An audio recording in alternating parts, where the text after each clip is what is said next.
Greetings, my dear friends in Christ. My name is Dan Davis, and I am typically a background guy here at Catholic Family Podcast. But today, I wanted to kind of take center stage and talk about the late Charlie Kirk. And I know that since his assassination a little over a week ago now, I have been just filled with random thoughts and kind of scattered all over the place and not really coalesced them into kind of a stream of consciousness. But on Sunday, our good friend Dominic Cagiso put a video up to share his thoughts, and he did put a little bit of a disclaimer at the beginning and say these are not necessarily the views of the Catholic Family Podcast. And I think he was probably right. They're not necessarily our views. And so we wanted to share our views tonight, and it's not by way of a rebuttal. This is not a rebuttal. But rather, and I'm gonna explain something real quick here as I get started when we're talking theology. A few years ago, I took a trip from Omaha to actually Idaho and back. I think it was a total of about 40 hours with a friend of ours who is in the seminary. He's now a priest, Father Aidan Gilchrist, and he was with the CMRI at that point. He eventually left for Bishop Sanborn over thesis reasons. But during that trip, we were talking about Bishop Robert McKenna. And he had known Bishop McKenna, and Bishop McKenna shared some advice with him that I think is just extremely useful. And I hope that this is something that we apply tonight and that you can use in your life. But he said, when Bishop McKenna said, when discussing theology, he said, rarely affirm, never reject, always distinguish. Okay? And I'm going to say that again because it's kind of deep and may bear repeating. Rarely affirm, never reject, always distinguish. Okay, or let's think of it a little bit differently here. Think of it as a room where there is a fire. Okay, and the fire is a disagreement that you may have with somebody else, and the problem is not so much the fire as it is the smoke that's in the room, because the devil is in the smoke. The devil wants to get us to bicker with each other and get prideful and all that kind of stuff. But when we really go through and start looking at our differences, start looking into issues of theology or morality or whatever they are, once we can remove the smoke from the room, once we can distinguish rather than just going back and forth with a yes, no, I said, you said type of a thing, we're so much healthier. And that's really what I'm trying to accomplish tonight. There are some things that Dominic brought up that they were right. I mean, I can't say that what he said was wrong, but I think that there are distinctions that we can make that are going to be a little bit healthy. And in fact, it was one of those things that I've been talking to Kevin, and I think Kevin said that we would like to, it'd be nice to maybe get the three of us onto a show or onto a podcast together just to kind of discuss these issues when it comes to Charlie Kirk and the American Constitution and free speech and things like that. But I'm kind of guessing, I'd be more than happy to do that. I think it might be useful, but I think by the time it's done, we would probably clear the smoke from because we're both, I think we're all of goodwill. We would clear the smoke from the room. We would look at the fire of disagreement between us be about this big. And so, and I think we'd say, okay, yeah, we pretty much agree on almost all this stuff. But anyways, I did want to get a little bit of a different perspective out there on Charlie Kirk. So first things first, who is Charlie Kirk? Charlie Kirk was the rising star of the American conservative movement. He was only 31 years old, and he was a founder of Turning Point USA. It was a movement that's gotten more influential even than the RNC, especially among the youth. It was something where Charlie Kirk had Turning Point. I don't even know how odd they seem like they were on all the time, that he would have Turning Point conferences and speeches. And he got, everybody from Donald Trump to J.D. Vance to anybody who's anybody in the conservative movement would talk at Turning Point. They didn't always talk at the RNC. And so this was a huge organization. I want to say he had something like 15,000 college campuses with a Turning Point presence on it, or Turning Point groups on it. And Charlie Kirk was the master of one-on-one engagement. That's really what he became famous for. And I know Lisa likes to say that rarely a day went by when she didn't see Charlie Kirk somewhere on the social media talking one-on-one with college kids. And these college kids could bring up any subject they want, and he would give answers that were just he was incredibly intelligent, but also deeply rooted in his Christian faith. Protestant, we'll get to that. His faith, but he gave incredible answers, and to see the impact that he was having on the youth of America, the Gen Z men are becoming more and more conservative, and I think that that's more not purely because of Charlie Kirk. I think Charlie Kirk was riding the wave more than he was creating the wave. But the Gen Z men are especially becoming more and more conservative, kind of as a backlash to just, generations of liberalism being pushed down their throats. So he seemed to have an absolute heart of gold, and all the attributes that we cherish as Catholics. And I know in our with Catholic Family Podcast in our 2024 We're Winning video, we actually had a piece on Charlie Kirk, and it was probably the most touching thing I saw all year. And I'm going to show it to you right now. Fox News decides Donald Trump is president of the United States. We've got our republic back, folks. Let's go. There it is. Everybody should remember this moment. Look, I'm gonna echo Charlie from earlier. Remember where you were when this happened. Remember where you were when you realized that the Uniparty and all of these, just the establishment, you said it's time to actually participate, and look what you guys have done. And if anyone deserves to get tears in his eyes, it's Charlie. I think we all agree. I think Erica was chopping some onions or something in the break room. No one has worked harder than Charlie for this. We gotta hear some words here from you, Charlie. You put all this together, my man. Let's hear it. I am just humbled by God. It's all God. It's all God. God alone. God alone. That's all I can say. Decision desk has it. Pennsylvania. It's done. It's beginning. Okay, so the first question we need to ask about Charlie Kirk, I think, is did he die inside or outside of the Catholic Church? Because I think there's actually a little bit of debate on this. In terms of baptism, and we have to look at his baptism, right? He was probably he was a Protestant, and I don't know if we know. We could probably find out, but I don't know if it's any worth looking into.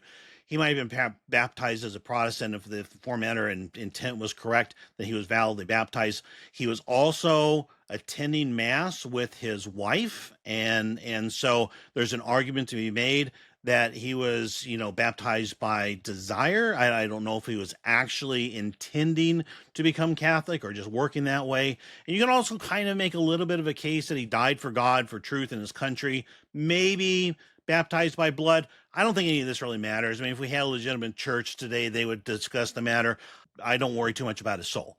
So anyways, it's a complicated thing that we'll just let God handle. God does not despise a humble heart, and I think that greater love that greater love has no man than this, than he died for his neighbors. So Charlie Kirk was, I think, he was absolutely a man of God, and we'll just leave it to the divine to decide how he's spending his eternity. Okay.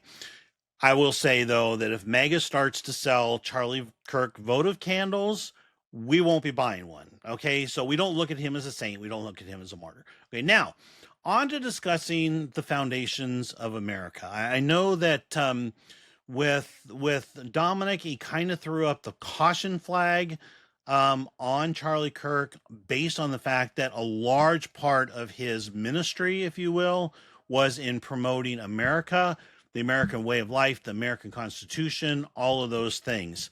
And I know Dominic, of course, calls Charlie Kirk's impact into question because of theological errors in America's founding documents. And that's really kind of what I wanted to discuss here today. So the first one, and then I'll get to some more powerful stuff toward the end here. So first thing of note is Dominic did not use the word Americanism, but it's something that I hear used associated with America and its Constitution, but Americanism has nothing to do with America's founding documents. In fact, the name Americanism comes from an 1899 letter from Pope Leo XIII. The condemned principles included an excessive emphasis on individual initiative. Okay, that is kind of an American thing. A tendency to downplay religious vows and traditional devotions, and an inclination to adapt Catholic doctrine too freely to modern democratic and pluralistic culture. In other words, basically what American was, it was an effort on part of Catholics in America and other parts of the world in more secular societies to water down the discipline of the faith. And of course, the answer from Pope Leo was a hard no, to the point where he called Americanism a heresy. So it has nothing to do with the American Constitution. And I just want to make sure that was clear from the start here. So, but let's look at the Declaration of Independence and the Constitution for a moment. The first argument you often hear from Catholics is that the Declaration of Independence and the Constitution are the product of Protestant and Freemasonic thought. Okay? Fact check. True. Yes, the Declaration of Independence was the first globally influential document to define universal human rights as God-given and inalienable. That it inspired revolutions and constitutions worldwide. This was truly groundbreaking, and it really changed the world. The Magna Carta in 1200 in England made a kind of a reference to God-given rights, roundabout. But the American Constitution and Declaration of Independence were the first documents that acknowledged that our rights derived from God. And so that was a big, big win in terms of developing a constitution. However, the rights that they defined specifically were definitely more humanistic. Okay, so the rights that are specifically stated in the Declaration are life, liberty, and the pursuit of happiness, right?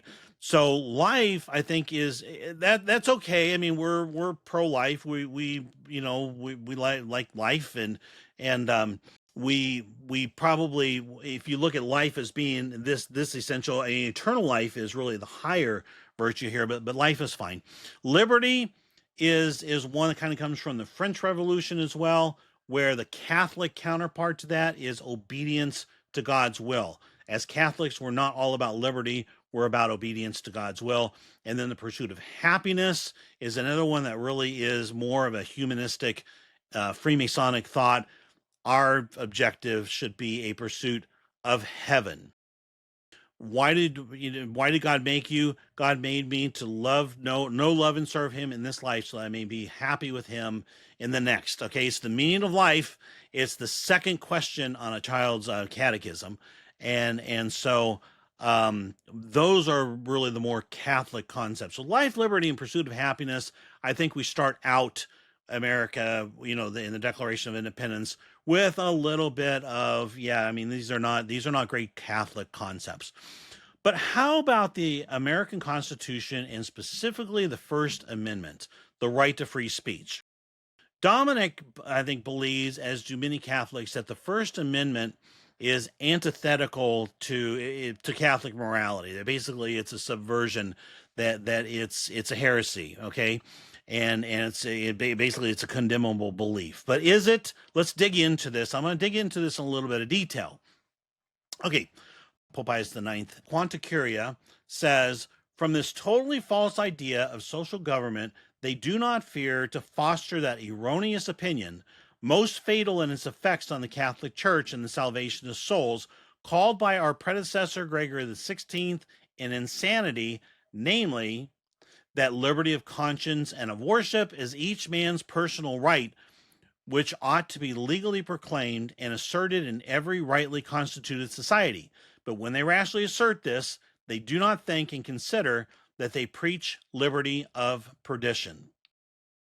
Take that in a little bit, and it kind of blows you away when you think about the Vatican II documents, when the Vatican II documents basically took the inverse of this and said that it is every man's right to their own conscience to worship God as they would according to their own conscience. That's unfathomable. We're not here to talk about Vatican II.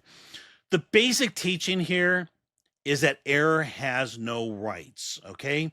And that unabridged free speech gives way to basically placing error and truth on the same level together, and that is a non-Catholic concept, okay? That's really kind of the substance, I think, of what Pope Pius IX is saying here. Okay, now, the teaching under Leo the 13th, though, becomes a little bit more nuanced. Now remember what I said up front, that rarely affirm, never deny, and always distinguish, right? Well, I think here was Pope Leo the 13th taking really kind of a broader statement from Pope Pius IX and giving a little bit of distinction, giving a little bit of nuance to it. So here's what Pope Leo the 13th had to say in Libertas, and I can't say the second word. From what has been said, it follows that it is by no means lawful to demand, to defend, or to grant unconditional freedom of thought, speech, writing, or religion, as if they were rights given to man by nature. For if nature had really granted them, it would be lawful for man to refuse obedience to God, and there would be no restraint on error. Okay, so again, error has no rights. He starts with basically the same thing as Pope Pius IX, and true popes never ever contradict each other, quite obviously. They never did, never would. And so he's kind of reiterating more or less what Pope Pius IX had said previously. Okay, but the rest is, okay, but he goes on. Yet such liberty, if regulated by the authority of law and directed to what is useful, may be tolerated, and sometimes it may even be expedient in order that greater evils may be avoided or that greater good may be attained. But to hold up liberty of speech and of the press indiscriminately and without limit, and as an advantage of the state, is wrong. Truth, which is the greatest of all goods, cannot be equated with error, nor can the freedom to utter everything without distinction be reckoned among the rights of citizens.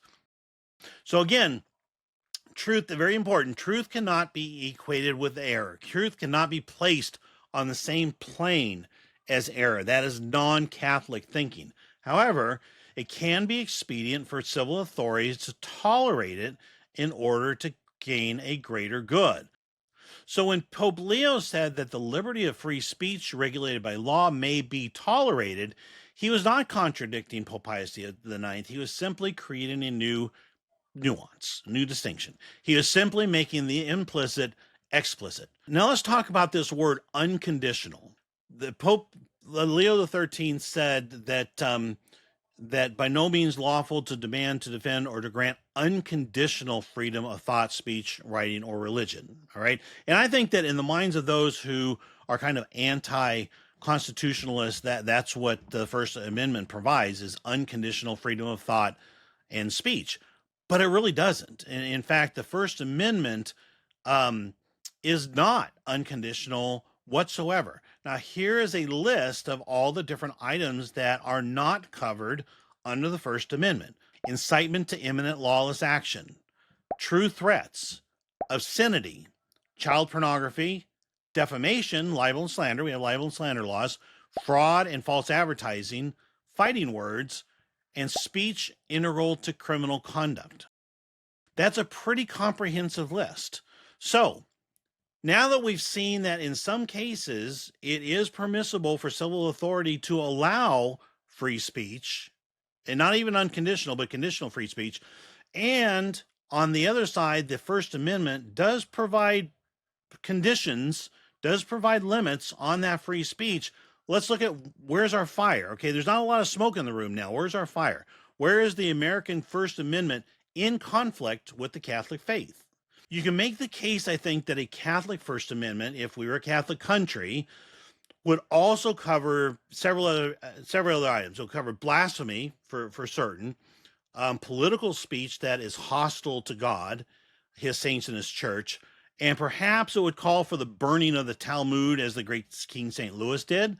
Although more, he did that more for financial reasons than he did for moral reasons. But the delta between the ideal Catholic First Amendment and the American First Amendment really isn't that big. I mean, there's a couple of items in there. And let's be practical about this. America is not and has never been a Catholic country. You can't expect us to have a Catholic First Amendment. Maybe a Protestant First Amendment that more or less mirrors Catholic beliefs, but you're never going to have gotten a Catholic First Amendment. And here's a harsh reality. Controls over free speech are great when they're in the hands of Catholic, when they're on our hands, but they're awful when they're in anybody else's hand. So for anybody who is hitting the pause button on Charlie Kirk because he supported the First Amendment, what's your alternative? I mean, that's really what I would like to know here. Do you want to be like the United Kingdom, where people are being imprisoned for memes that hurt the left's feelings? Do you want to be like Saudi Arabia, where wearing Christian items like a brown scapular is illegal? Do you want to be like the height of the communist Russia or China, where being a Christian was a death sentence? Do we want for being a Muslim to be a death sentence? Do we want to persecute people based on ideology? I mean, is there even any basis in history where the Catholic Church has gone through and persecuted people simply for ideology? It's just not something that we do. Okay. I would say that only in a rainbows and unicorn fantasy world is the American First Amendment antithetical to Catholicism. In the real world, it's been one of our greatest blessings, especially when it's paired with the Second Amendment. But how about the First Amendment's protection of false religions? In a perfect world, the framers of the Constitution would have enshrined the social rights and privileges of Christ the King and officially declared America to be a Catholic country. Wouldn't we have loved that? Okay, but guess what? They didn't. There weren't many Catholics among the founding fathers, but they gave us the next best thing, which was an opportunity to live in this country without significant fear of persecution for our faith. If you're anti-constitutionalist, if you had had your way, and there was no freedom of religion, we'd all be Quakers. Okay, so our very existence in this country is the result of the Constitution's freedom of religion, the Establishment Clause that Congress would not establish a particular religion as being the official religion of the state. I think that when we criticize that, we bite the very hands that feed us. America is such a Catholic country that most people don't even understand. Lisa and I have traveled through most of America, and one of the things that always amazes us is the incredibly rich Catholic history. We actually have plans to do a series called American Pilgrimage. We did one episode of it, and it was great to that effect, but it's going to have to be after I retire and we can travel. So, maybe American Pilgrimage may be coming by the year 2035, maybe, I don't know, but it's something that we kind of have in mind because America has such a rich Catholic history. Americans' freedom of religion is what gave us the Spanish missions of the Jesuits, the beautiful churches up and down the Mississippi River, the amazing Mount St. Michael, which was originally a Jesuit seminary, but perhaps even most to the point, as the authentic Catholic faith has died in Rome and throughout most of the world, where has it flourished? America and Mexico. Now, Mexico is kind of an interesting case study. I think you can thank the early 20th century Cristeros for the survival of the church in Mexico. Okay, they were incredible heroes of the faith and not completely endorsed by Rome, but their legacy has lived on with the world's second largest Sedevacantist community, behind only America. But America, why would America be the home, the hotbed for the true remnant church, the authentic Sedevacantist church? And if you want to expand into other traditionals, America is the hub, okay? And I think why is that? I think it's a combination of our intrinsic rebellious spirit, but the original freedoms provided by the Constitution played no small role in allowing the Catholic faith to kind of stealthily become the dominant religion in our country. And there's definitely, I mean, it's not like we're the strongly Methodist country or maybe Southern Baptist in the South in some regions, or Mormon or anything like that. The the religion that has the most influence in our country is Catholicism. And it's not that much of a stretch to say that when the final chapters of this sad period of history, the modernist period of history, are written, the Catholic Church, the faith, will have been saved by America because of our religious freedoms. And so, I want to say that in a pristine, perfect world, the Catholic faith rules supreme, is written into the Constitution. There is no choice. It is the law. It is basically the law of the land, and all other religions are subjugated to it. Yeah, I would love that. Wouldn't we all love that? But that's not going to happen in America. But what we have is probably the second best thing. So let's take a look now at separation of church and state, which is another issue that that Dominic brought up. Separation of church and state is not actually built into the Constitution. I'm sure Dominic's aware of this, but the term was actually first coined by Thomas Jefferson in a letter to Danbury Baptist Association dated January 1st, 1802. Honestly, separation of church and state probably doesn't even really belong in our lexicon because it's not part of our founding documents. But the secularists out there have successfully breathed life into a concept and turned it into a building block. I think that's even more of a modern type of a thing. But in regards to separation of church and state, this might surprise you. Canon law, 1917 code, section 139, is a longer section that talks about what careers, what work priests are and aren't allowed to do. And section 139 specifically forbids members of the clergy from holding positions of civil authority without express permission from the Pope. This makes sense from the lessons learned from history, separation of church and state. At the height of the church's worldly domination in about the 9th or 10th century, it was common for religious and civil jurisdictions to become blurred. They all kind of rolled in together. Think of it as Gandalf wearing the ring of power. The results were predictable. The episcopacy became a position of civil power, with bishops and even popes being selected from German and Italian aristocracy. The College of Cardinals, as we know it today, didn't even exist until the 11th century. And the period known as simony ensued. Okay, in simple terms, simony is the buying and selling of ecclesiastical privileges. So, insofar as separation of church and state forbids clerics from holding public office, I'd make the argument that it's actually consistent with Catholic teaching. But how about the divorce of civil law and Catholic morality that is implicit in the idea of separation of church and state? Because that's really what your secularists, your liberals, your whatever you want to call them, your communists, that's what they want, is a divorce between Catholic morality or Christian morality and civil law. My basic answer is that in the final analysis, we tend to get the secular leaders that we deserve in a society. In a well-ordered society, church and state obey each other, and each knows how to stay in its own lane. Civil authority, rules over things that are civil and obeys their church in manners spiritual. The church then turns around and obeys the law and obeys civil authorities in civil matters. Ideally, a president, in a perfect world again, a president should be sworn into office flanked by a bishop standing behind him. And I'll show a picture here. But in America, okay, the president holds his hand in a Bible. That's something. It's Protestant, it's kind of weak. But is it an assault on Catholic teaching?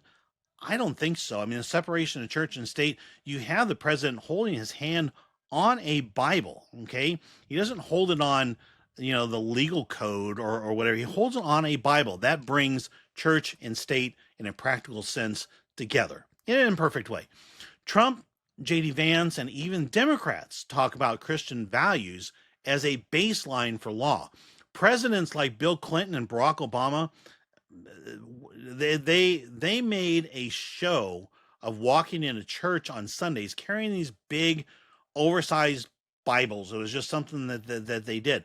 So the idea that America was founded as a place where the state would be divorced from Christian morality, like it is in your advanced communist state, where the state basically becomes God, It's not rooted in reality. That's just a John Lennon type leftist pipe dream that, imagine there's no heaven. Imagine we can rule ourselves according to anarchy with no natural law, no Christian values undermined. That's not a way America works. And separation of church and state, even if it was a concept given to us by Thomas Jefferson, really is not one that I think is in any way conflicts with our Catholic faith. So now, to wrap up this part of the discussion, I'm pretty convinced that the freedoms provided by the American Constitution are at least compatible with Catholic teachings on personal freedom. Friends, we should not hate our Constitution. We're not communist Russia. Our Constitution, let's look at what the Constitution has produced in us that is good. Let's look at the alternatives. And yeah, there's maybe a pie in the sky, Catholic monarchy, everything is great. Jesus Christ is, give his social kingship is acknowledged in the yeah, we'd love all that kind of stuff. But as far as a non-Catholic country, a non-Catholic constitution and form of government goes, ours is pretty good, okay? So now back to Charlie Kirk. Charlie Kirk spent his public ministry honoring God, but with a skewed Protestant notion of God. But I'll tell you this, I watched quite a few of his debates. I watched him talk to these college students, got questions from every conceivable angle. Okay, he never knew what question was coming up next. And if you look at his portrayal of God's mercy and justice, I want to say this. On a spectrum of God's mercy and justice where Calvinists and Feeneites and home aloners are on one extreme, okay, all justice, no mercy, and the modernists are on the other extreme, all mercy and no justice, Charlie was right down the middle. He balanced the two beautifully and talked God's mercy and God's justice in a way that would be pleasing to any Catholic, okay? How many of us can say that about ourselves? Really? Charlie Kirk not only spoke to those who hated him, he put his life at risk whenever he did it, especially outdoors. These guys were all aware of the risk. Tucker Carlson's talked about it. Donald Trump, of course, got shot himself in the side of the ear. Benny Johnson, Tim Pool, they all know the risk involved, and yet he did it anyways, knowing he was taking his life in his hands. How many of us are too scared to even make the sign of a cross at a restaurant? Okay? That hat tip to Father Sanquist for that one. Charlie Kirk put himself and his beliefs out there in a way that made him 100% vulnerable to error and ridicule. How many of us post on X or YouTube and won't even use our real names or mugshots? Charlie Kirk had a special outreach to the youth of America, understanding the long-term impact of winning over the youth. How many of us have turned our backs on youth who don't hold to our strict religious beliefs? In his early days, literally as an 18-year-old, Charlie Kirk would get overbooked and not sleep for days on end, all for the love of God and the country he loved. How many of us can't be bothered to show up 20 minutes before Mass so we can pray the rosary? Charlie Kirk was a hero, a visionary, a man of God. And no, I'm not confident that he'll ever appear in a Catholic martyrology, nor should he. And he will never be declared a Catholic saint, nor should he. But there is so much in him that we can and should emulate. Don't emulate his Protestantism. Got it. Yeah, duh. Okay, no kidding. Emulate his courage. Emulate his passion. Emulate his intelligence, which is pretty difficult to do as an absolute genius. Emulate his humility. Emulate his work ethic. Emulate his love of country. Emulate his love of God. Okay? I saw somebody online a few days ago who I think said it best. We like to talk about how we need to build bridges between the left and the right. Charlie Kirk was that bridge, and the left assassinated him for it. Guys, we are at war.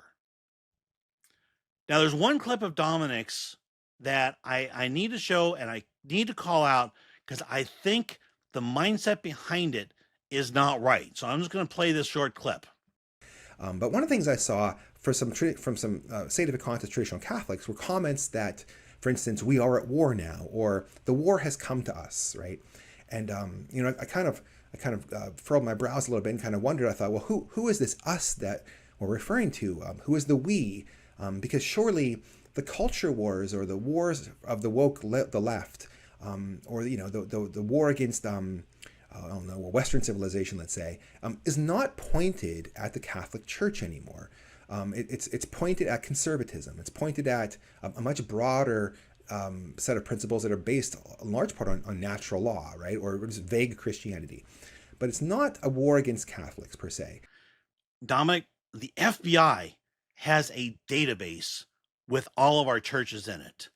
And perhaps Donald Trump and Kash Patel have cleaned up that department, but you can be sure that where there are FBI goons who have decided to prosecute traditional Catholics, you can be absolutely sure that there's a network of CIA, Freemasons, Antifa, probably even the Novus Ordo, who have their eyes on us. I live in Omaha, and I've seen it for myself. Government goons making no real effort to hide their identities, coming into our church and sitting in our pews during Mass, during the COVID era, making sure we are properly socially distancing from each other, okay? They know who we are, and they are interested in us. Who are we fighting? We're fighting the devil and his legions. And what does the devil hate most? Confessors like Father Dominic Radecki will tell you that what the devil hates the most are the three, what he calls the three B's: the bread, the box, and the beads. Okay, these are the words of the devils, not of Father Radecki. The breads, of course, are Holy Communion. The box is confession, and the beads are the Holy Rosary. If you want to be a true spiritual soldier of Christ and fight back against the communists, then start there. Communion, confession, and the Rosary. I know for myself, I typically try to go to confession. I try to go once every 2 weeks. Rarely make it more than once a month, sometimes 6 weeks, embarrassing. But that's one of the ways I'm going to try to fight this fight, is to get to confession every 2 weeks. And those of you who believe the devil isn't after us, where else is he going to go to find true communion, sacramental confession, not this stupid reconciliation thing, and the Rosary as opposed to the Divine Mercy? That's right, traditional Catholic churches. So I want to finish this discussion with perhaps the most important thing you'll hear today. And I want to direct it at the men out there, all right? Women too, but mostly the men. Here's my question to you. When the next Tyler Robinson walks into your church and has a gun pointed at your priest, what are you going to do? Are you going to run at the gunman and put yourself at risk of being shot and killed? Or are you going to hide under the pew like a coward? I'll give a pass to fathers of young children who throw themselves on top of their young children as a human shield. Okay, no thing. I get that one. None of us can know actually how we'll respond to a situation like that until we're actually faced with it. And I'll make a prediction here today that of the 1,000 or so people who are going to watch this video, there is going to be at least one, probably more of you, who will actually be faced with this scenario within the next 5 years. I believe that there have been times in my life when I'd have hidden under the pews, but God help me if that's the course I chose in a real life event. And when it happens, there's no time for reflection or contemplation. There's only time for action.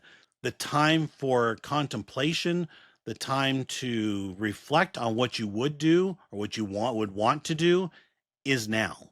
If you're a man watching this video, I strongly suggest that you ask yourself that question before you go to bed tonight and resolve that to the best of your ability. You'll do the right thing and protect your priest and the Holy Sacrament. Friends, we have so much to pray for as the culture war goes hot. The world we knew a little over a week ago is not the same as the world today, and the world a month from now may not be fundamentally the same as the world today.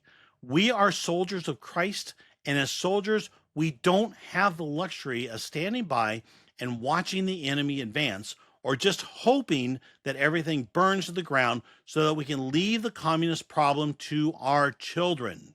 We can't do that. We can look to great heroes who have been down roads similar for inspiration and or intercession. The North American martyrs, Junipero Serra and the California Jesuits, St. Francis Xavier, St. Francis Xavier Cabrini, St. Thomas More, and perhaps we can even find something to emulate in the heroism of a non-Catholic like Charlie Kirk. I'm Dan Davis. Thanks for watching. Only in America is it possible to say, you know what, I don't like the way the country is going, and to do something about it. Take that risk. Take that leap of faith. Stay involved. Trust God and act obediently. Romans 12:2 verse. That God will use all things for good for those who love him. It's bigger than you. I want you to remember that. It is bigger than you. It's bigger than me. You are here to make somebody else's life better, the pursuit of liberty and freedom. You know what gives me strength? The hundreds of thousands of you that say, Charlie, keep going. 1 Corinthians 5 and 15. So that's all pretty amazing evidence, not just intra-biblical evidence, but extra-biblical evidence that Jesus Christ was a real person. He lived a perfect life. He was crucified, died, and rose on the third day, and he is Lord and God of all.